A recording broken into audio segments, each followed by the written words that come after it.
watching CBS 2 News This Morning in high definition. Well, with thousands of kids heading to camp, some parents may be left with that empty feeling once the house is quiet. So how can you make sure that you don't interrupt your kids' summer in a negative way?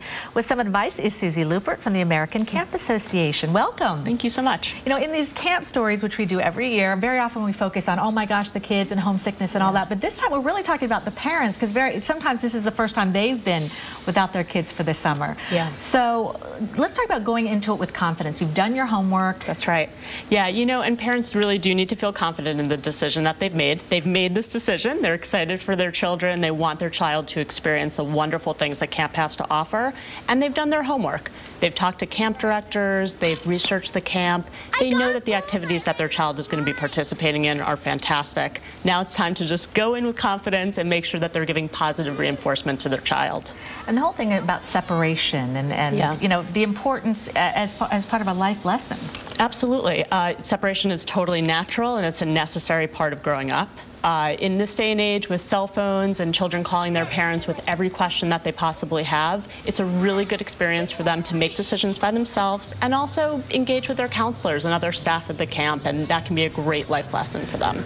Now, how about the correspondence? A lot of camps don't allow much correspondence with your child. Yep. But what are some tips for parents when it comes to the correspondence and the pictures you may be receiving? Yeah, and that can be hard for parents. And parents need to understand that if the camp, for instance, is posting photos online on a daily basis, that these are just supposed to be a glimpse of the camp overall, not an insight into your particular child. So if you see your child in a photo that the camp has posted and they're not smiling, parents should not be taking that too seriously. And parents should feel really good about the fact that if something is really wrong, a director or a counselor is going to contact you.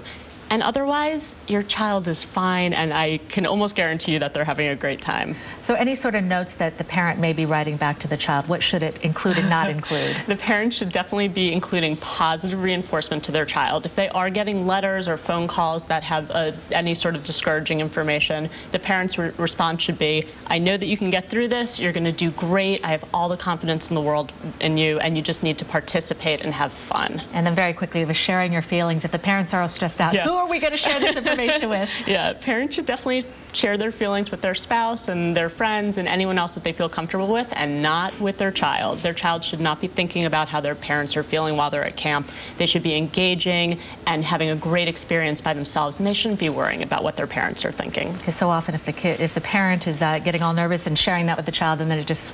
That's exactly right. All right. Susie, thank you. You're welcome. Great advice. Yeah. Nice to see you. All right. The American Camp Association has many more resources on its website. You can find a link at cbsnewyork.com. We're back in a moment.